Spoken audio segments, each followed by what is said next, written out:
그래서 대부분의 R&D 투자는 이제 민간 기업에 의해서 이루어지고요.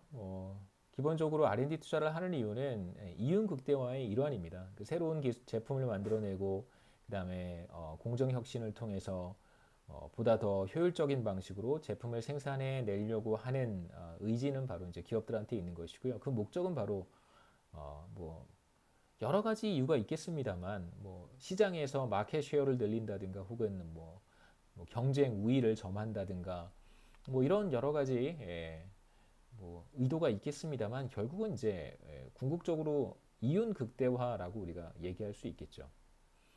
그래서 정부는 아까도 말씀드렸지만 이제 연구개발 분야에 있어서 중요한 역할을 수행할 수 있습니다. 이제 정부의 역할이 무엇인가 우리가 다양하게 생각해 볼 수 있지만 지금 정부가 수행하고 있는 것처럼 연구자들에게 직접적으로 연구비를 지원할 수도 있고요. 그 다음에 직접 연구개발에 착수할 수도 있습니다. 국책연구소를 통해서. 그 다음에 이제 우리가 조금 더 중요하게 생각해야 되는 것은 R&D 투자를 한 기업들이 그 성과물을 그 성과를 통해서 상당한 이윤을 얻을 수 있도록 이제 저작권이라든가 특허를 통해서 그 소유권이나 어떤 개발의 이익을 보장해주는 그런 이제 법적인 장치를 도입해서 시행하는 것이 이제 중요한 정부의 역할이라고 할 수 있겠죠.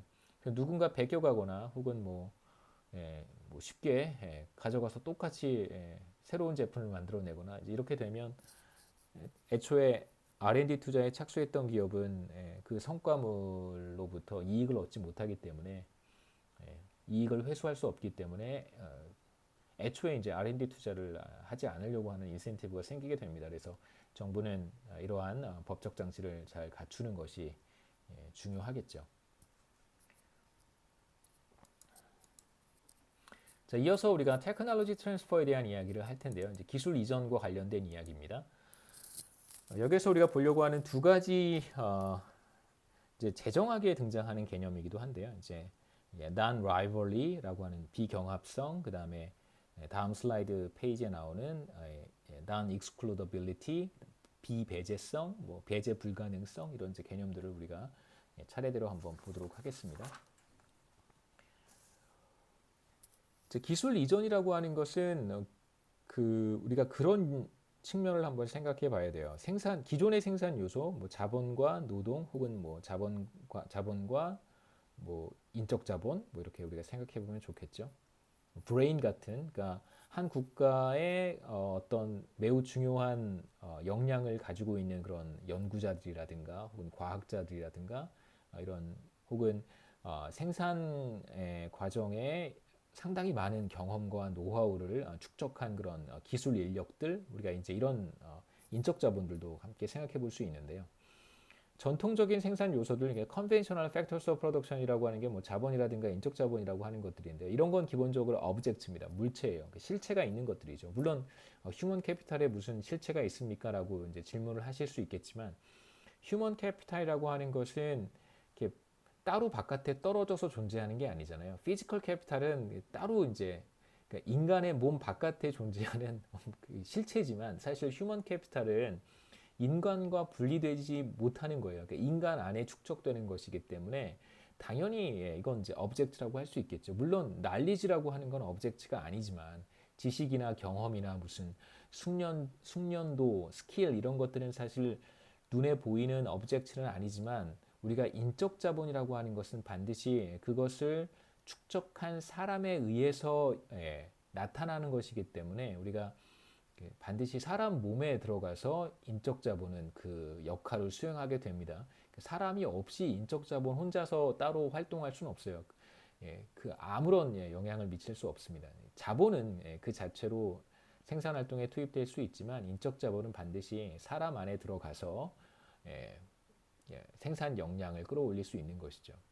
그래서 우리가 휴먼 캐피탈도 큰 의미, 이런 의미에서는 이제 object라고 할 수 있습니다. 하지만 기술이라고 하는 것은 실체가 존재하지 않는 거예요. 마치 꼭 여러분 뭐 저보다 더 잘 아시겠지만 뭐 백종원 씨 같은 분이 새로운 뭐 요리 그뭐 같은 음식이지만 조금 더 새로운 방법, 다른 방법, 뭐 조금 더 맛있게 만드는 그런 방법들을 많이 소개를 해주시잖아요. 전 그 정도밖에 모릅니다. 그분이 좀 정확히 무슨 일을 하시는지 잘 모르고요. 가끔 보면 이제 그런 비법들을 알려주는데 예, 그런 비법은 실체가 있는 게 아니잖아요. 오브젝트가 아닙니다. 그냥 누구든 그런 분들 뭐 요리 연구가라든가 혹은 그런 푸드 뭐라고 그러죠? 하여튼 그런 거 하시는 분들 그런 분들의 이야기를 들어서 자신의 레시피를 조금 더 조금 더 이렇게 발전시킬 수도 있고요. 기존에 자기가 알고 있던 레시피와 결합해서 또 새로운 음식을 만들어낼 수도 있습니다. 이건 사실 실체가 존재하지 않는 거예요. 그러니까 레시피라고 하는 걸 뭐 종이에 받아 적으면 그건 실체가 될 수 있겠지만 기본적으로 다 아이디어잖아요. 자, 이런 아이디어라고 하는 것은 실체가 존재하지 않는 거라고 우리가 볼 수 있습니다. 그래서 테크놀로지라고 하는 것은 기본적으로 실체가 존재하지 않기 때문에 어떤 문제를 야기할 수 있냐면요. 우리가 재정학이라든가 공공재에서 보편적으로 나타나는 그런 문제인 비경합성 문제, 그 non-rivalry라고 하는 문제가 발생할 수 있습니다. 그러니까 non-rivalry라고 하는 것이 무엇이냐면요. 이건 교과서에 있는 정의가 그렇게 좀 명쾌하지는 않는데요. 일단 교과서에 있는 정의는 이런 것입니다.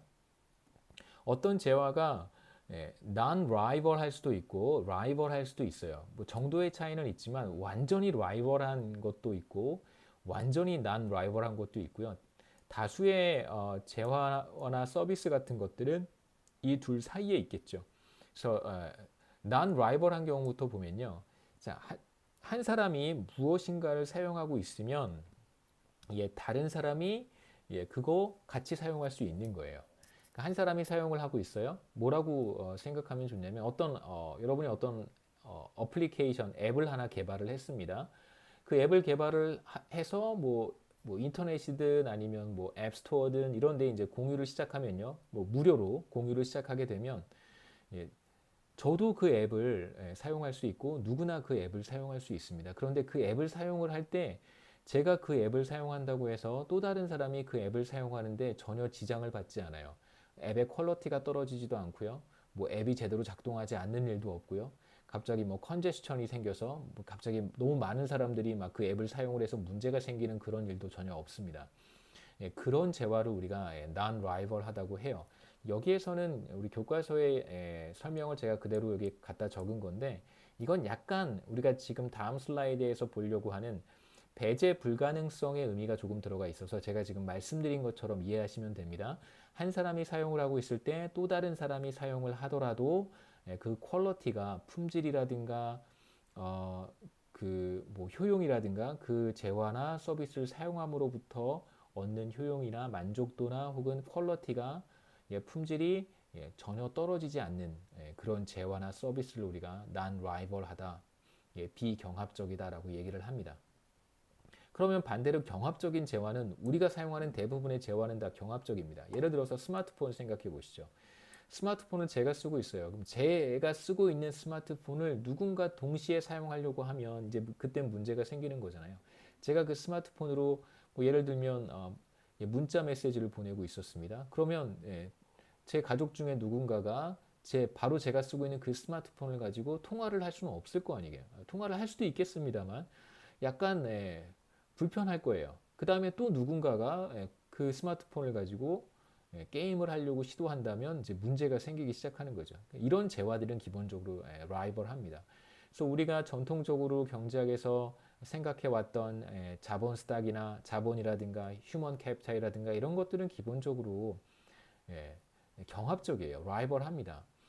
예컨대 제가 경제학 지금 신흥국 경제론 강의를 하고 있습니다. 경제학 강의를 하나를 하고 있어요. 그럼 동시에 제가 리서치를 할 수는 없잖아요. 동시에 할 수는 없습니다. 그러니까 하나 강의를 하고 나서 또 다른 시간에 제가 다른 작업을 할 수 있지. 제가 가지고 있는 경제학 지식이 하나의 인적 자본이라고 한다면 그 인적 자본은 반드시 강의면 강의, 아니면 연구면 연구 이렇게 구분된 경제 활동을 수행할 수 있지만 강의와 연구라고 하는 것을 동시에 수행할 수는 없어요. 자, 이러한 재화들이 죄송합니다. 경합적인 재화, 라이벌하다 이렇게 얘기를 합니다.